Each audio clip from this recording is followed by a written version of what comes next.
Muy buenas tardes, amantes de la vida. Estamos en Hablando de la Muerte. Hoy con un ser especial que trabaja con personitas, con seres pequeñitos, con seres que son esencia, con seres que son luz y con seres que pueden necesitar, igual que los mayores, o de la suya.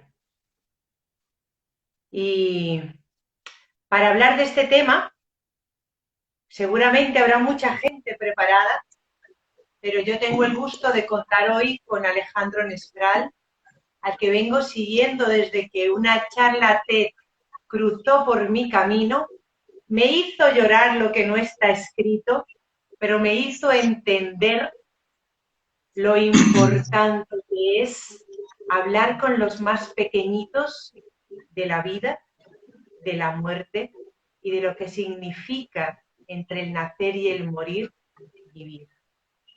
Y muchísimas gracias, Alejandro, por aceptar esta invitación, porque de verdad que veo en ti a un ser de luz, a un ser valiente, porque el tema que te traes entre manos, creo que junto con el suicidio es de los más complicados de abordar. Muchísimas gracias.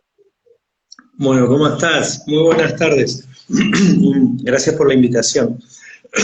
Y aparte pensaba que ser de luz debe ser porque me brilla la cabeza, ¿no? Bueno, también tenéis esa particularidad. Eso creo que ante todo me convierte en una especie de ser de luz, sobre todo en la luz del techo, ¿no? Bueno, la verdad es que este hecho de que te tomes la vida con esta gracia, también en el mundo en el que te encuentras, le tiene que dar un cariz especial. Bueno, no sé, pero estoy muy contento de poder compartir y que charlemos juntos un rato, sí, claro. Alejandro, a mí me gustaría que la gente supiese, antes de hablar de la Fundación IPA, de tu profesión y de lo que haces con los nenes, quién es Alejandro Nespral y cómo a Alejandro Nespral un día se le ocurre estudiar medicina y después de estudiar medicina optar por la pediatría, pero es que encima de optar por la pediatría, meterse en el tema peliagudo, de atreverse a estar acompañando a los niños en su proceso de morir y todo lo que esto conlleva. Bueno, intentando hacer una síntesis de eso, yo estoy en Argentina, actualmente hace un poco más de 10 años en una ciudad cerca de la cordillera de los Andes que se llama Bariloche. Estudié medicina, acá hace mucho frío, nadie en mi ciudad podría tener tu remera, digamos. Por no, supuesto, hace porque mucho vosotros estáis en invierno y nosotros estamos a 40 grados. Por supuesto, y porque está nevando como pocas veces ha nevado, así que está fuerte eso. Estudié medicina hacia finales me voy a decirlo de esta manera, estudié medicina hacia finales del siglo pasado, del milenio pasado, claro, estudié medicina el milenio pasado. Han pasado más de 20 años, o sea que ya estás diciendo mucho. Claro. Estudié medicina, mi recuerdo de la carrera es una época muy linda de mi vida en lo que tenía que ver con ese de salir a una sociedad y a un mundo.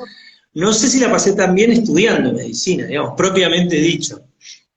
Pero bueno, dentro de todo lo pude hacer y lo disfruté, ¿no? Tampoco lo padecí, pero no tenía muy claro si esta charla fuera cuando yo estaba en cuarto año de la facultad y vos me preguntabas para qué estudiar medicina, no, tendría que haber inventado alguna razón. Me gustaba la idea de trabajar con personas. Después me recibí, hacia finales de la carrera tenía bastante claro que quería que una porción de mi trabajo interesante tuviera que ver con lo lúdico, con la infancia, y creo que ese es el momento donde elijo pediatría. En ese momento yo también creí que tenía como una especie de rechazo, médicamente hablando, clínicamente hablando, al mundo de los adultos. Muchos pediatras sentimos que tocar cuerpos más grandes. Bueno, y empecé a estudiar la residencia de pediatría, mucho más cerca de poder comprender por qué la medicina, o por qué la medicina como un modo de vida, y hacia mediados de la residencia, con mucho azar, muchísimo azar, que sería largo contarlo, pero totalmente fuera de cualquier planificación, me encuentro con los cuidados paliativos pediátricos, en el contexto de una rotación en uno de los hospitales de niños en Buenos Aires. Veo que hay gente que hace algo que yo no sabía que era, que tenía que ver con además de atender al cuerpo e intentar calmar el dolor y los síntomas, hablaban en partes iguales de las emociones, del sentido de la vida y del dolor y del duelo, y yo no sabía no sabía que esas personas hacían cuidados paliativos. No lo sabía, porque yo ya llevaba 7 años de carrera de medicina y 2 años de residencia, estaba orillando los 10 años de vínculo y nunca había escuchado los cuidados paliativos.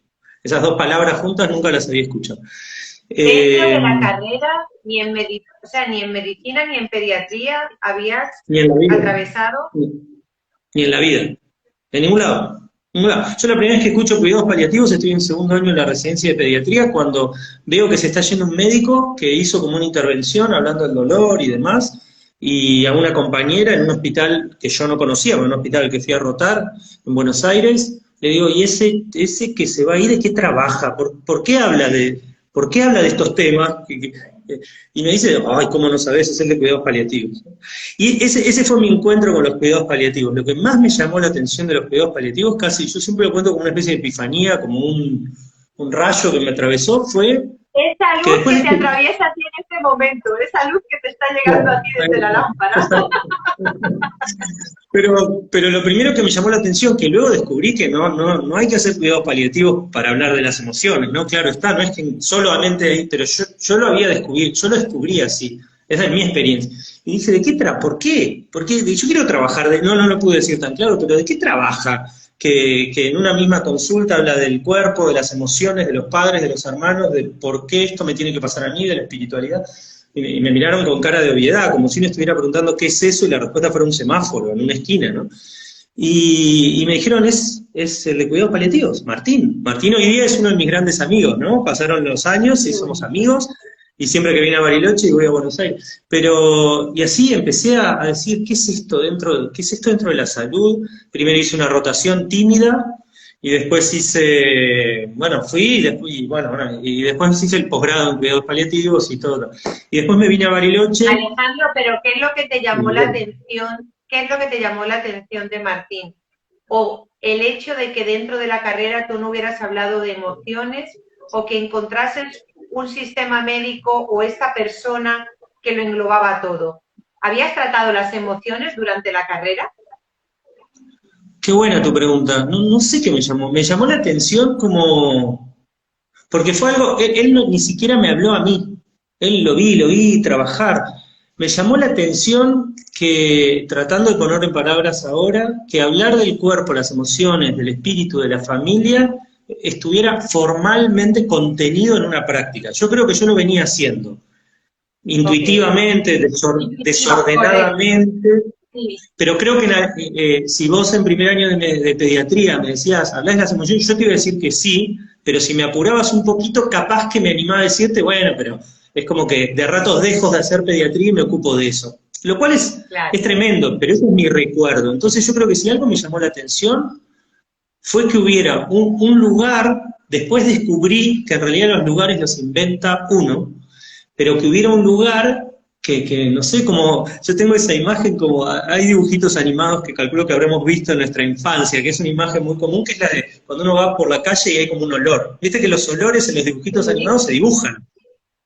El olor no tiene, y viste que cuando uno huele algo y sin pensarlo mucho sigue la dirección, ¿dónde estarán cocinando esta torta? Digamos, por ponerlo en una imagen que acá en Argentina, acá es el mediodía y yo todavía no almorcé. Me acaba de oler a canela.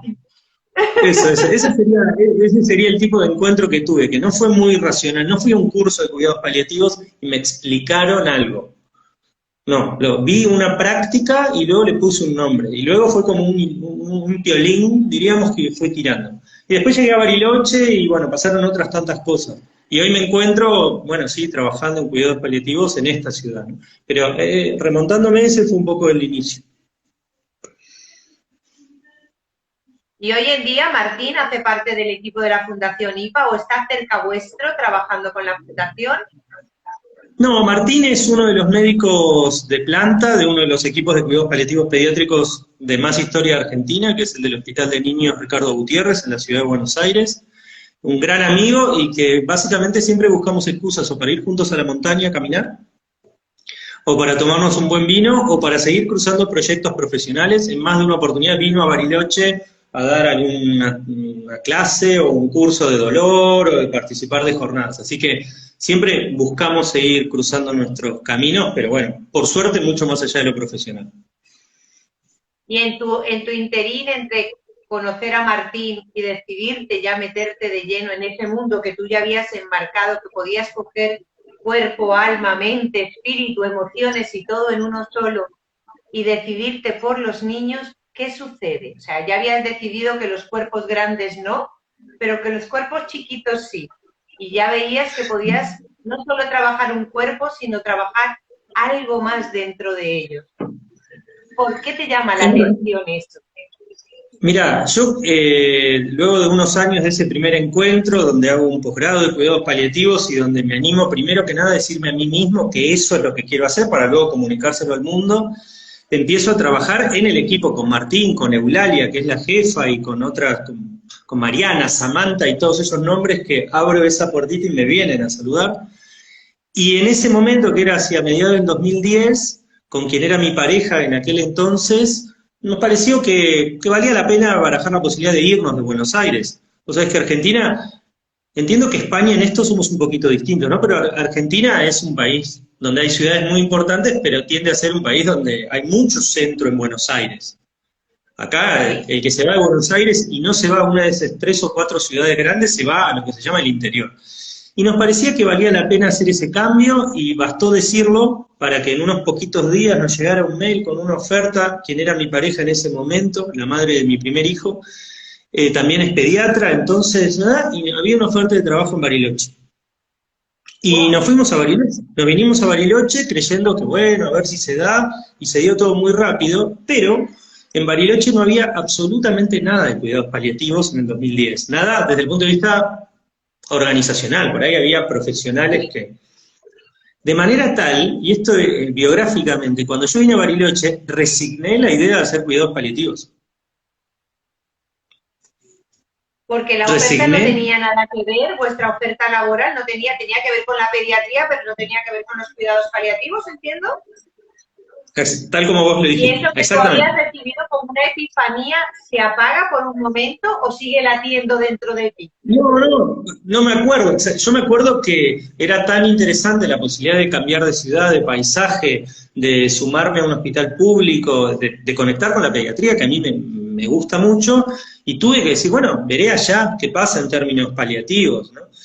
Y yo llegué acá y esos 3 primeros años fueron pediátricos, y fueron muy nutritivos, y aprendí muchísimo de pediatría, y evidentemente algunas personas que estábamos pensando y sintiendo cosas similares en términos paliativos, tuvimos la oportunidad de conocernos, cruzarnos y luego transformarnos en muchos casos en amigos, y lo que empezó siendo un curso cerrado para el personal del hospital, de herramientas básicas en cuidados paliativos, luego fue una jornada patagónica con mayor alcance, y yo creo que, no voy a decir ninguna novedad con esto, pero a veces hay que estar como en el lugar correcto, la persona correcta, el encuentro correcto, hay muchas variables que uno no maneja. Estaban mis ganas, se produjeron ciertos encuentros y evidentemente yo llego voy a volver con otra imagen alimentaria, a un guiso que ya se estaba cocinando de alguna manera. La verdad es que yo siento que cuando tú dices eso, a mí me viene, yo he estado mucho tiempo en el tema del crecimiento personal y a medida que tú vas incursionando en ciertas cosas, es como que te empiezas a encontrar con la gente que va en ese mismo camino. Entonces entiendo Absolutamente. que en tu tema pasa lo mismo. Yo escucho mucho aquí a Marian Rojas Estapé, es una psiquiatra magnífica, y ella habla del sistema reticular activador, que en el momento que tú pones tu foco en algo, parece que todo el mundo pone el foco en lo mismo y os cruzamos por el camino. Entonces, estoy sintiendo que es exactamente eso lo que también te sucedió a ti, que teniendo este foco en lo que a ti te hacía vibrar, pues había esa vibración en el ambiente que empezó a traer también hacia ti a esas personas que buscaban o querían o deseaban algo similar. Bien dicho porque representa muy bien lo que pasó. Lo que pasa es que uno a veces entiende lo que, como en las relaciones humanas, en los proyectos, a veces uno entiende o le asigna cierto entendimiento con el tiempo. En el momento era una jornada y era un momento complicado en el hospital porque había como, no era estable el director, cambiaban los directores, era como un momento institucional con cierta particularidad. Y eso de alguna manera permitió hacer algo que inicialmente parecía un delirio absoluto, que era pensar en armar un equipo concreto, digamos, un servicio, llamémosle, de cuidados paliativos, y eso fue lo que terminó sucediendo en el 2013. Eso hizo que yo deje de hacer la pediatría como actividad principal, dejé de hacer pediatría, pero acá se conecta con esto de los niños y los adultos que vos mencionabas, que es que me acuerdo que el director en ese momento, éramos dos, y el director con un proyecto de, no sé, 80 páginas que intentaba explicar qué íbamos a hacer en términos paliativos, los dos éramos pediatras, somos pediatras. Y el director nos dijo, sí, nos dijo, yo voy, literalmente, ¿no? Yo les voy a abrir el servicio. Me gusta la idea de abrir un servicio, yo voy a dar inicio al servicio, sería, ¿no? Pero con la única condición de que garanticen la atención de adultos. Y si bien ya veníamos Eso dentro de tu libro, ¿cómo se cogía? Que vas a tener un servicio pediátrico de paliativos, pero tienes que atender a la sección de adultos. Es que no, ni siquiera, nosotros no queríamos hacer un equipo pediátrico, nosotros queríamos que hubieran cuidados paliativos. Y él nos dijo, ustedes tienen que garantizar la atención. Rápidamente se sumaron enfermeras, incluso una médica clínica con poquitas horas, pero quienes llevamos adelante eso nos miramos como quien dice, por supuesto, pero claro, ¿cómo no lo vamos a hacer? Digamos, eso como cuando te estás vendiendo una casa y te dicen, pero esta casa no tiene árboles. No, pero ya los estamos plantando, ¿no? como adaptándonos rápidamente. Y eso nos obligó, no hubo mucho tiempo para reflexionar, porque al día siguiente, nunca es al día siguiente, pero al poco tiempo donde es muy poético, por otro lado, armar un equipo de cuidados paliativos en el sentido yo me acuerdo, mi primer día en el servicio fue una llave que abría una puerta que adentro no había ni sillas ni mesas, ¿no? Entonces, mi primera acción paliativa real fue ir a buscar una silla donde sentar. Pero después de un par de semanas y de que se empezara, como quien dice, literalmente a correr la bola, decimos acá en Argentina, empezamos y nos pasó básicamente lo mismo que le sucede a los paliativos en cualquier lugar del mundo. Cada 10 personas que necesitan cuidados paliativos, 9 más o menos son adultos. Así que empezamos a ver adultos. Y en la parte clínica, donde no nos sentíamos tan seguros, nos apoyamos en compañeros médicos y médicas y le fuimos agarrando la mano y los niños también empezaron a llegar. O sea que luego cambiaron los profesionales, yo sigo estando, mi compañero de aquel entonces no, vinieron y se fueron, pero hoy por hoy constituimos eso, un equipo de atención mixta, que suena como muy lindo decirlo, con el mismo equipo hay clínicos y pediatras y trabajadores sociales, psicólogas, y ojo, qué bueno que atiendan todo en el mismo lugar, pero históricamente lo hicimos porque no tuvimos otra opción. Era lo que había, definitivamente. ¿Qué te ha resultado más emocionalmente? Es que es una pregunta un poco ligera. Yo siempre pienso en los niños y me parece que tiene un peso específico bastante alto, pero cuando estás trabajando con niños, o sea, si estás trabajando solo con niños, te enfocas en ellos, pones tu atención en cómo se desarrollan los cuidados paliativos en ellos. ¿Has sentido que hay diferencia entre cómo se trata a un niño y cómo se trata a un adulto cuando del tema paliativo se refiere? Claro, sí, la misma diferencia de cuando vas a una plaza y tenés que hablar con un niño que está en el tobogán o con su madre que está viendo si se cae o no. Decíamos, las diferencias responden principalmente a que hay un contexto distinto en el acercamiento íntimo de una persona en su primera infancia o en su segunda infancia y una persona adulta. Pero no son distintos a todo el registro. Después viene la emoción que supone o supondría que un niño esté gravemente enfermo, ¿no? Pero el acercamiento inicial tienen las mismas similitudes y las mismas diferencias que tienen los niños y los adultos en la sociedad. Primer punto. Y lo otro que hace ya bastante tiempo nos dimos cuenta, lo que estamos haciendo es de ponerlo en palabras.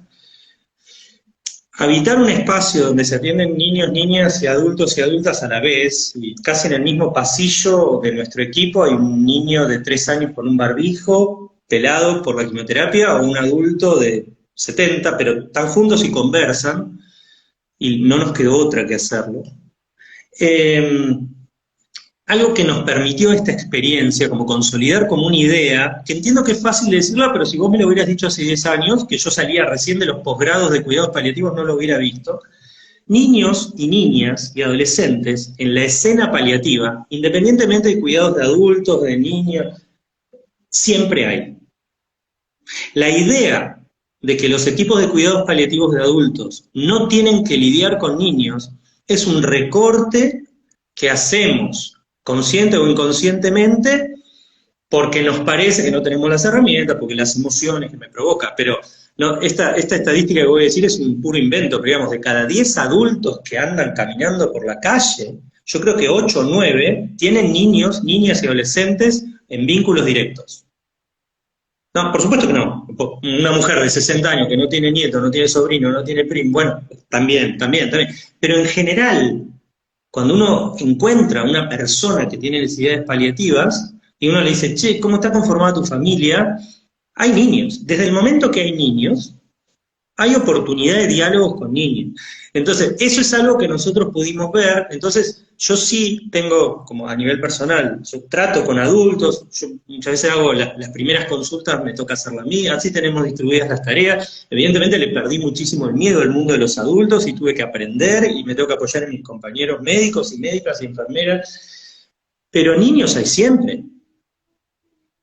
Mira, te pongo un solo ejemplo. Nosotros, como tantísimos equipos de cuidados paliativos, recibimos rotantes de nuestra propia ciudad, ¿no? Médicos, psicólogos que vienen a rotar, a pasar 1 mes, 2 meses. La mayoría, no sé por qué, la mayoría son clínicos o médicos, ustedes le llaman médicos de familia, digamos, pero son médicos y psicólogos que están proporcionalmente mucho más entrenados en trabajar con adultos. Entonces, en la bienvenida, el primer día de recepción es, ¿qué tal? ¿Qué es lo que menos sabes hacer? Y yo con niños ni me hables, listo, es lo que más vas a hacer, digamos, como que la rotación también te proponga ir a las zonas más, porque ¿qué vas a venir a hacer lo que ya sabes hacer? Y la mayoría de esos médicos, por ejemplo, o médicas, y en este año llaman varias veces, el comentario que terminan diciendo, y a mí me parece que es un objetivo de la rotación, es, yo no sabía que los niños y las niñas estaban tan cerca. Entonces, definitivamente quiero tener las herramientas, no sé, después hablamos de herramientas, digamos, pero quiero tener esas habilidades, digamos, para hablar con niños. Porque yo me pregunto, ¿qué diferencia técnica puede haber? La hay, pero déjame decirlo, te puedo poner ejemplo, te puedo poner a vos como ejemplo, digamos, si yo soy médico clínico y te tengo que atender a vos, y vos estás enferma, bueno, se supone que yo me formo para acompañar ese dolor tuyo, siendo vos la que encarna la enfermedad física. Pero si vos tenés una hija de 9 años, ¿por qué sería muy distinto hablar con vos o con ella? Entonces yo creo que en la pediatría y en la medicina de familia se ha cultivado fuertemente la idea de que abordar a un sujeto enfermo es también acompañar a su familia. Totalmente. Entonces, naturalmente, uno desarrolla. ¿Por qué un pediatra sabe hablar con adultos? Porque los niños no vienen solo al consultorio. Pero ¿por qué un clínico no sabe hablar con hijos? Con niños. Eso digo. Entonces, si hay algo que fuimos como equipo construyendo es la idea de vivimos en un mundo de fronteras, ¿no? Digamos, claramente, como dice Drexler, y las fronteras se mueven como las banderas, pero la idea de que la clínica no contiene infancias, bueno, cuanto menos cuestionable, digamos. De todas formas, te voy a hacer una pregunta porque tú has hecho una similitud antes y me has dejado con una inquietud. Tú te imaginas al niño en el parque que está subido en el tobogán, cómo le hablas a él y cómo le hablas a la madre. El niño se va a tirar por el tobogán de cabeza y la madre se va a volver loca porque ya está pensando que el niño se la va a romper.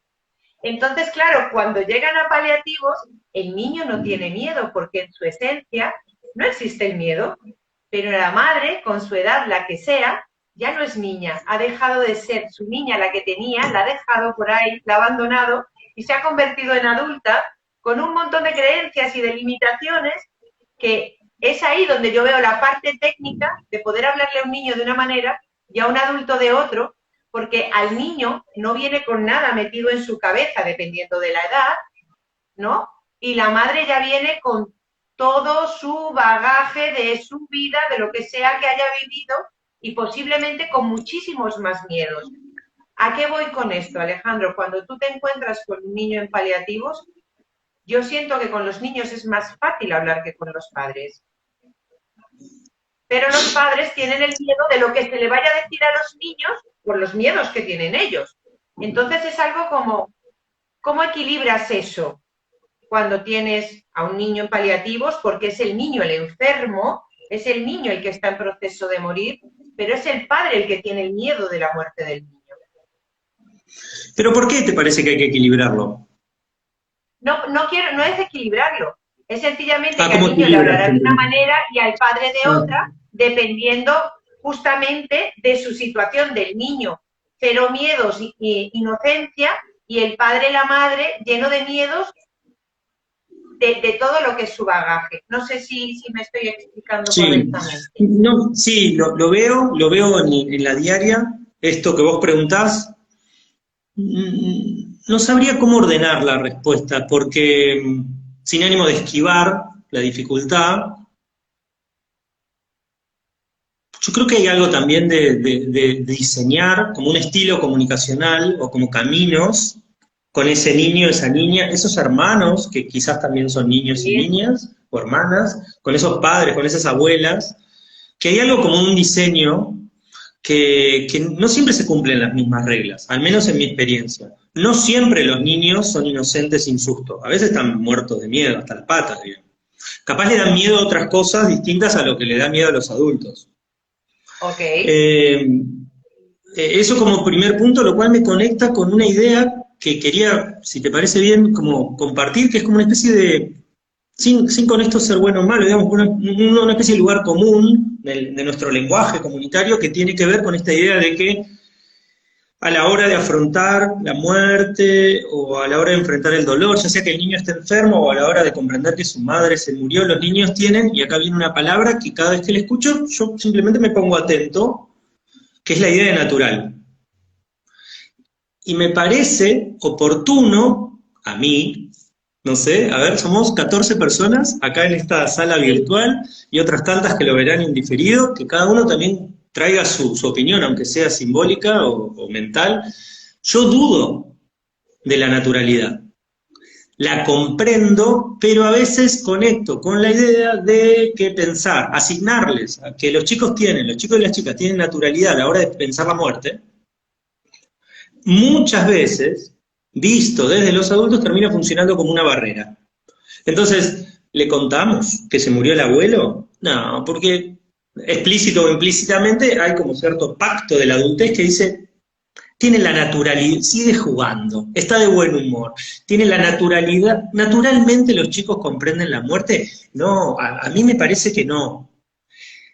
Tienen otras aproximaciones a la muerte que si hiciéramos una especie de juego comparativo imposible de realizar entre aptitudes de la infancia y la adultez, a veces les resulta un poco más fácil. Bueno, quizás sí.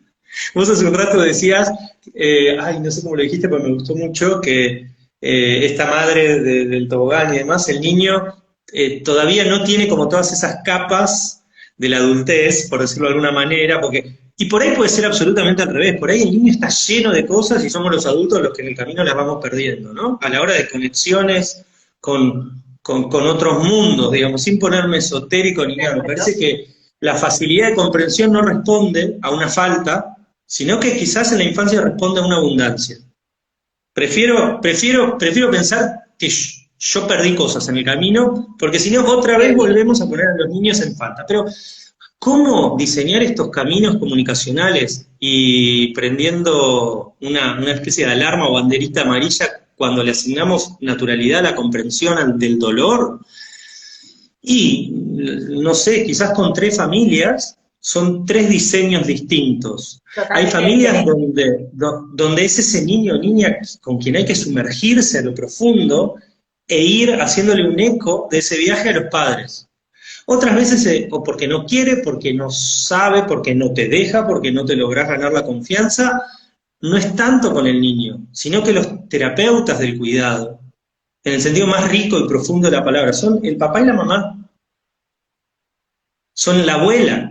Entonces, ¿cuántas veces un pediatra o un médico que tiene que revisar a un niño, el niño no se deja revisar? Al menos a mí me tocó hacerlo un montón de veces, y es la mamá quien le toca la panza, y yo lo que hago es explicarle a la mamá en qué lugar de la panza le tiene que tocar y con qué intensidad.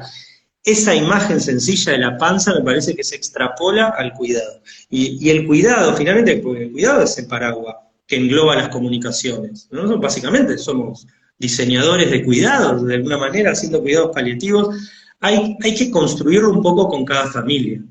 Hay familias que vienen con mucha biografía de cuidado y tiene el cuidado, aunque falten elementos técnicos, entonces saben.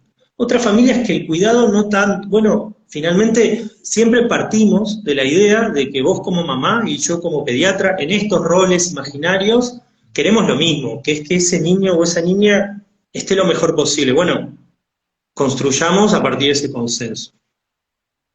Cuando llegan los niños a cuidados paliativos, ¿llegan ya con una enfermedad terminal? O sea, ¿es cuidados paliativos, camino, camino, camino, muerte? No, por suerte cada vez menos.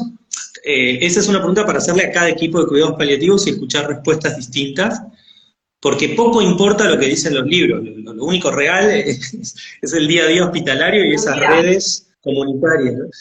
Yo creo que al menos en mi experiencia de a poquito vamos en conjunto con los pediatras, con los kinesiólogos y kinesiólogas, con todo un entramado o especialistas de la infancia, la neuróloga, el cardiólogo, vamos dándonos cuenta, no sin poca resistencia mediante, pero vamos dándonos cuenta que las estrategias a poner, vamos a decirlo más fácil, digamos, que las acciones concretas que se pueden hacer de cuidados paliativos son abundantes.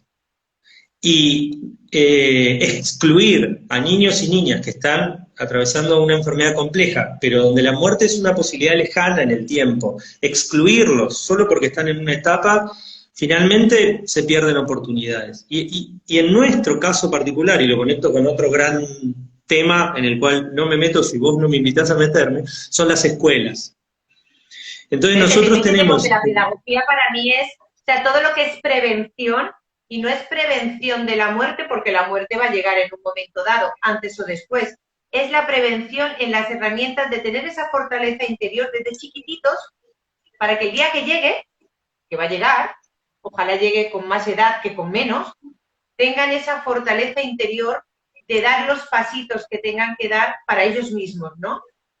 Entonces, si los dan ya de adultos, pues todo lo que hayan absorbido de peques está mucho más fuerte, más firme dentro de ellos.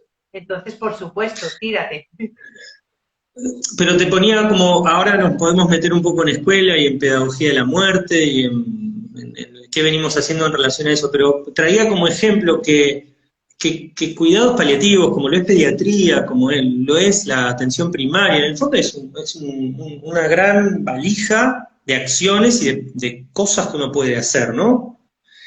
Y la valija tiene un centro en el cual en general todos los paliativistas pediátricos, independientemente de la profesión, psicólogo, kinesiólogo, estamos de acuerdo que sí, nos tenemos que ocupar del dolor, nos tenemos que ocupar de la comunicación, pero también fuimos metiendo en esa valija acciones posibles que podíamos hacer desde cuidados paliativos pediátricos, incluso del orden de lo que se llama extramuros, esas acciones que podemos hacer en la comunidad, que podemos hacer fuera del hospital.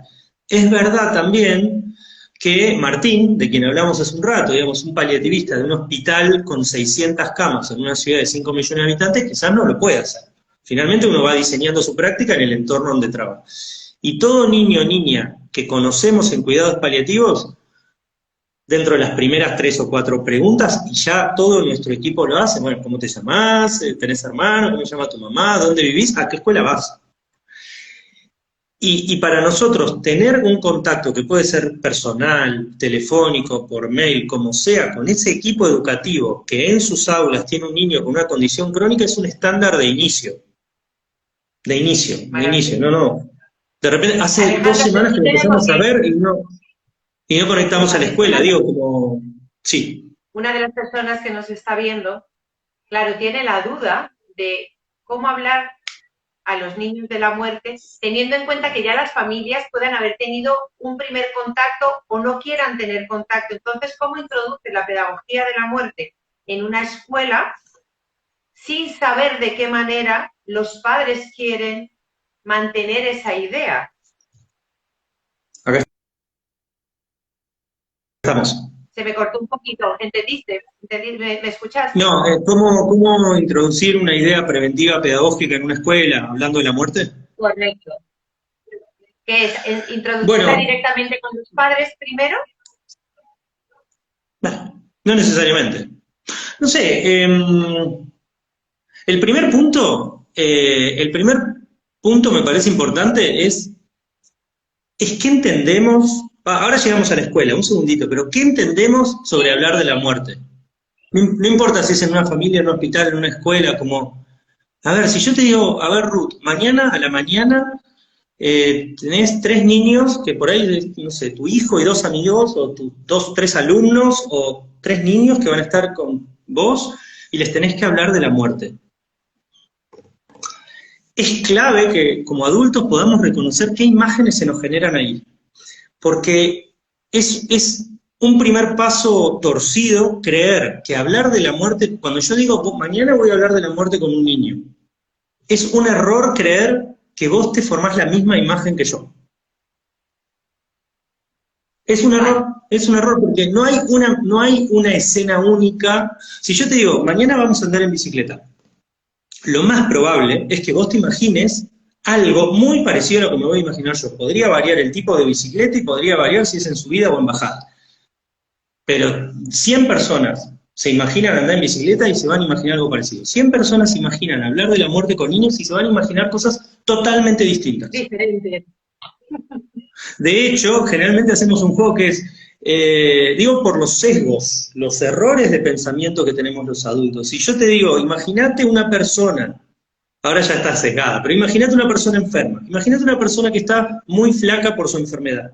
Imagínate, te lo estoy diciendo a vos, Ruth, imagínate una persona Sí, sí, sí. que se le notan sus huesos, que está triste, que está angustiada y que está con miedo porque se va a morir y que ya no tiene ganas de comer. ¿Listo? ¿En quién pensaste? Lo más probable es que hayas pensado en un adulto. Lo he Bien, hecho. ese ejemplo, que uno lo puede hacer en cualquier salón, recomiendo no hacerlo en cumpleaños, digamos, no hay que hacerlo en cualquier lugar, por ejemplo, en una fiesta de casamiento. Digo, pero esos son sesgos. Así como ese es un ejemplo claro de que los adultos, cuando nos empiezan a generar imágenes, nosotros las terminamos de definir. Si yo te digo hablar con un niño una muerte, y vos te imaginás un mar de lágrimas, donde el niño es el que se va a morir, y donde seguramente al terminar esa charla ese niño va a quedar profundamente triste y no va a tener ganas de jugar, y si había colores todo se va a formar gris, que puede Wow. ser una imagen que vos te imagines. Y yo me Sí. imagino un aula de 20 niños donde vemos una película o leemos un cuento o hacemos producción lúdica y jugamos y hay risas y se hacen preguntas que no sabemos bien la respuesta pero que son muy interesantes. Yo hablé de la muerte y vos hablaste de la muerte. De dos formas distintas. En 2 escenas distintas, con 2 sentidos distintos. Si yo te digo a vos suponete, no sos un buen ejemplo, ¿no? Porque a vos el tema de la muerte sé que te interesa mucho, pero si a vos el tema de la muerte te diera miedo, déjame terminar esta idea, mira, a vos te Sí, diera sí, sí. miedo, pánico, transpiración, corazón que va rápido, yo te digo, tenés que hablar de la muerte en 5 minutos con un niño, toda esa grupo de emociones lo pones en la conversación. Si ahora busco a la verdadera Ruth y yo te digo, tenés que hablar con unos niños de la muerte y vos ya se te empieza a formar la sonrisa porque decís, qué oportunidad maravillosa, esa sonrisa y esa oportunidad maravillosa la pones en la charla. Entonces yo creo que sí podemos pensar cómo hablar con niños de la muerte en una escuela, y podemos hablar un montón, en una familia, en un hospital, en una consulta. No es lo mismo un niño sano que un niño enfermo, no es lo mismo un niño que su mamá se está muriendo, perfecto. Pero la variable, el engranaje que modifica todo el sistema somos los adultos. Por eso está muy bien pensar en cómo hablar con los niños de la muerte, pero la imagen que se genera ahí rápidamente es niños con los que tengo que hablar. No, primero tenemos que hablar los adultos. Primero los adultos tenemos que construir escenas posibles donde hablar de la muerte no es que siempre a partir de ahora sea feliz, pero donde no siempre sea una tragedia, donde todo termine lastimado y sangrando. Entonces, sí, dicho lo cual, perdón, te dejo y yo aprovecho para tomar agua, no olvidando que alguien preguntó cómo llevar la pedagogía de la muerte a la escuela. Sí, podemos seguir con eso. Pero siempre que pueda, y agradezco tanto tu tiempo y tu ritmo y tu pensamiento, porque me parece que tenemos que frenarnos en los adultos. Porque si no, hablar de la muerte con niños va a empezar a ser un catálogo de herramientas donde supuestamente si cumplo el primer, quinto, sexto y octavo paso ya produzco la charla. Y me parece que sería una oportunidad perdida, porque no es un conjunto de prácticas, porque los adultos y las adultas sabemos hacerlo, porque hablar de la muerte no es un tema que está en un rincón y los otros 180 temas de la experiencia están en la otra. Es un tema más, y hablar de la muerte nunca es la muerte. A los chicos no les interesa tanto la muerte, muerte con M mayúscula. En todo caso, hablar de la muerte es hablar del dolor, hablar de la ausencia, hablar de la no comprensión. ¿Por qué no está más? ¿A dónde se fue? ¿En qué nos convertimos? Tampoco la muerte es puro misterio, pero quiero decir, hablar de la muerte, esto lo hablamos mucho con docentes, cuando vamos en el contexto del proyecto Duelo en las escuelas, a los talleres.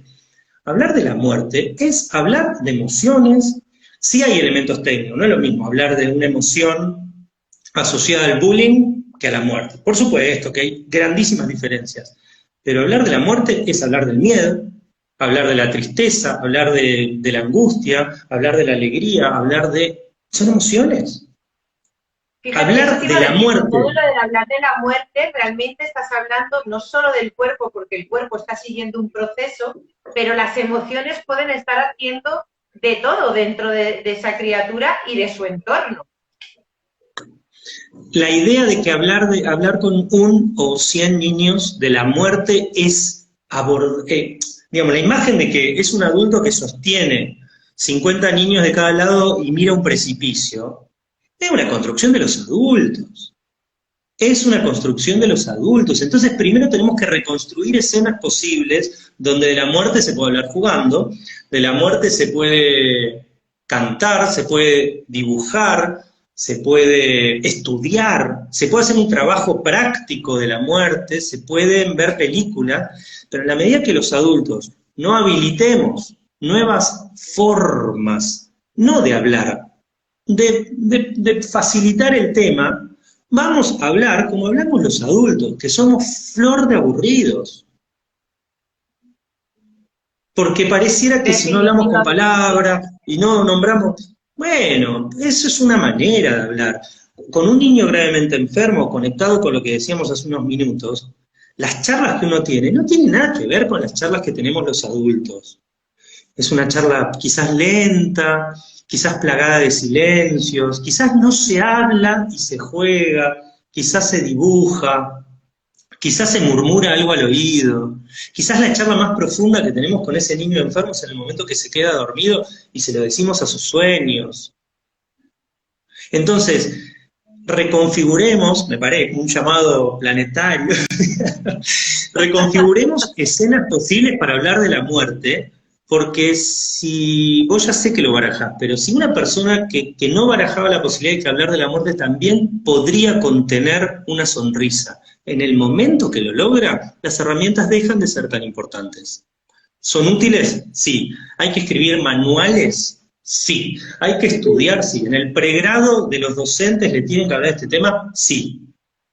Pero ojo, concentrar todo, es como la medicina, digamos, si a mí como médico, que me hablaron mucho de cómo revisar los cuerpos, pero si no me ponen a reflexionar qué significa atender a una persona que sufre, soy un especialista en la técnica. Ser especialista en la técnica de la muerte y los niños, bueno, no sé, a mí no me parece tan interesante, aunque se requiere técnica. La técnica. Te pregunta alguien por aquí, Yazaria, dice, ¿compartes que siempre hay que dar la oportunidad a los niños de despedirse de un ser querido antes de que muera? Pronunciado así, absolutamente. Y me gusta la idea de dar la oportunidad, que no es lo mismo de ciertas posiciones más extremas que supondrían exponerlos deliberadamente a que se despidan quieran o no quieran. Si la frase hubiera sido más corta, digamos, compartes que siempre hay que dar a los niños la oportunidad de, también comparto, digamos, me parece que sí, hay que dar oportunidades, y en este caso despedirse de un ser querido antes de que muera es una oportunidad, pero como toda oportunidad, me parece que no solo es una pregunta que se le hace a un niño, o dicho de otra manera, una pregunta aislada, sin un proceso que la contenga, puede ser un peligro. De nada sirve haber excluido a los niños y a las niñas durante 6 meses de la enfermedad de su madre y 2 días antes de morirse decir, ¿la querés ver? No entiendo nada, es como es llegar al final de una película y no entender qué personaje es cada uno. Entonces, sí, dar la oportunidad y sí en el contexto de procesos donde las preguntas se fueron haciendo. Generalmente, dicho de otra manera, cuando los niños y las niñas formaron parte de un proceso de enfermedad, no hay que dar ninguna oportunidad de nada. Porque ya están en el proceso. Claro, generalmente hay que darle la oportunidad a los niños que se despidan, especialmente a los niños que no formaron parte del proceso. Claro. Cuéntanos un poquito antes de que se nos acabe el tiempo, porque no quisiera que te fueses sin contarnos de la Fundación IPA, cuál es su objetivo, cuál es su propósito, cómo funciona y de pronto cómo lo podemos replicar en España. La Fundación IPA quiere decir Ideas Paliativas en Acción, es una ONG que nació hace ya casi 7, 8 años acá en Bariloche, hoy por hoy ya tenemos compañeros, y algunos me parece que está conectado por ahí, en otras provincias del país, incluso en otros países también. Nace como una especie, es una fundación, es verdad, tenemos los papeles de fundación, pero en general nos gusta pensar que somos como una productora de ideas. De hecho, tan importante es la palabra ideas que está contenido en el nombre. De ideas asociadas a difundir, a provocar, a facilitar todos esos primos hermanos que supone de que algo suceda, en torno a, decimos en el equipo, la experiencia humana de enfermar, sufrir, morir y duelar. Esos pedacitos de la experiencia que no... Bueno, la parte de morir creo que no vamos a poder evitarla, digamos, pero en mayor o menor medida mucha gente no está sufriendo, por suerte, en este momento. Pero esos pilares suponen o es nuestro motor para generar acciones que permitan, como comunidad, a diferencia de otras tantas organizaciones no gubernamentales o fundaciones, asociaciones, son muy poquitos los programas que nosotros tenemos directos de atención a personas. Porque estamos en una ciudad donde eso funciona por otro lado, o fundamentalmente porque nos gusta generar a veces contenido, a veces cursos, a veces charlas. Es acercar estos temas, cuando es necesario, a veces ya están cerca, a la comunidad. Y eso puede ser un cine debate, puede ser un proyecto como Duelo en Escuelas, que creció mucho más de lo que jamás hubiéramos imaginado, un proyecto que se propone esto en las escuelas, y eso tiene talleres, fundamentalmente, y asesorías, donde nos juntamos con bastante más frecuencia de lo que nos gustaría, en términos de que cuando nos juntamos es porque alguien se murió para las asesorías.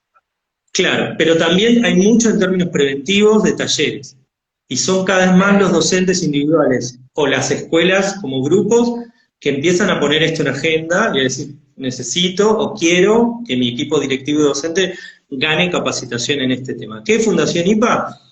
Un grupo de personas que nos proponemos con ideas, a través de ideas, muchas las pueden ver en la página web o en las redes, a veces son pequeños relatos, como un disparador, y una amiga nuestra de Buenos Aires escribe unas hermosísimas notas de duelo, Y se llama Notas de Duelo, pero le voy a contar esto porque es muy lindo. Notas de Duelo porque ella perdió a su madre y a su padre en poco tiempo, y en sus viajes en colectivo o en una plaza, escribía en las notas del celular, Qué en el blog bonito. de notas del celular, y escribía como cosas, me hace acordar, y eso se transformó como en un pequeño proyecto editorial, micro proyecto editorial, donde aparecen las notas de duelo.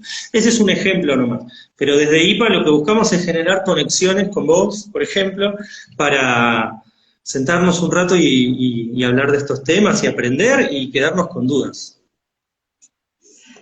Justo, mira, en el ratito que has estado comentando de la fundación, decía, Dios mío, si es que me falta una hora más y como terminemos más tarde, Instagram me bloquea.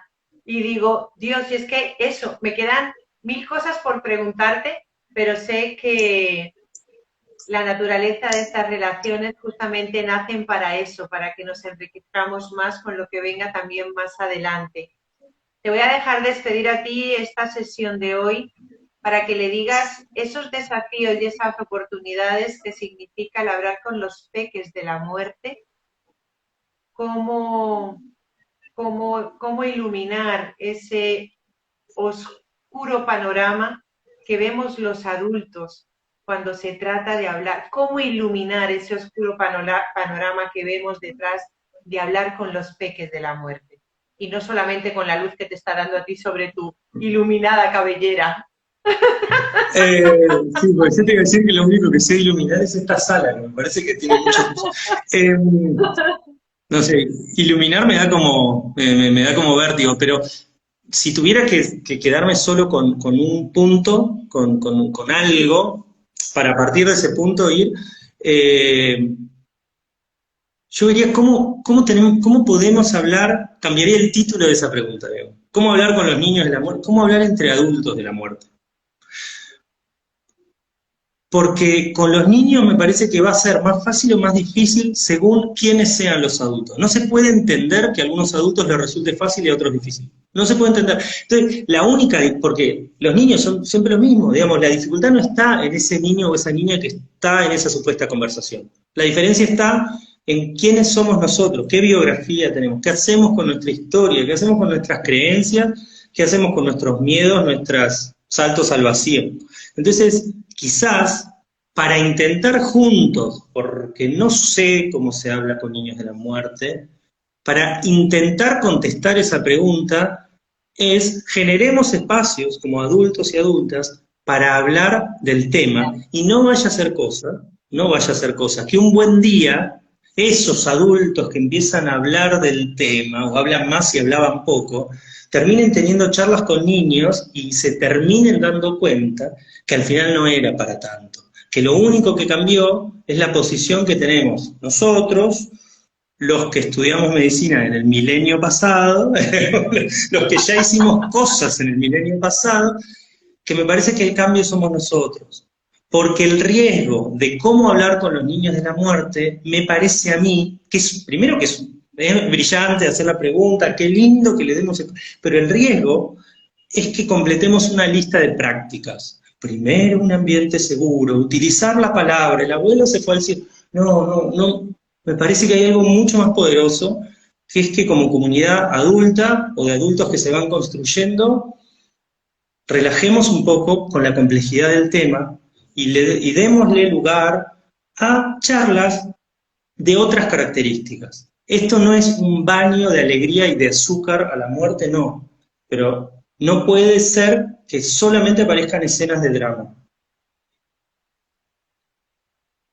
Maravilloso, Alejandro, maravilloso, porque realmente lo que nos propones es el cambio está en nosotros para poder abrirle las manos a los críos que se sientan seguros, pero no seguros para hablar de la muerte, sino seguros para vivir, sabiendo que nosotros vamos a estar ahí en todo momento, organizando esos espacios para hablar de todo. Y un tema de todos sea la muerte.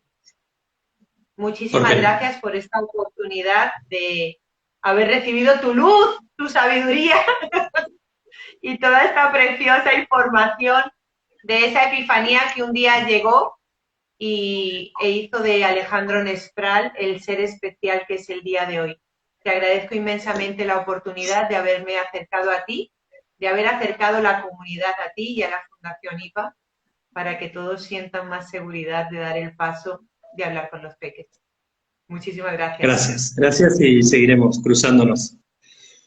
Claro que sí, mil gracias. Hasta pronto. Chau, chau. Chao, chao.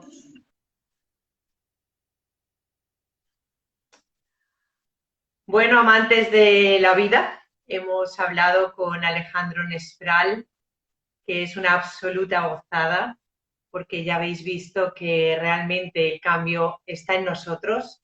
Somos nosotros los que tenemos que dar el primer paso, mirar hacia adentro y darnos la oportunidad de hablarnos, querernos y estar abiertos para que nuestros pequeños tesoritos sientan la seguridad de que siempre van a poder contar con nosotros.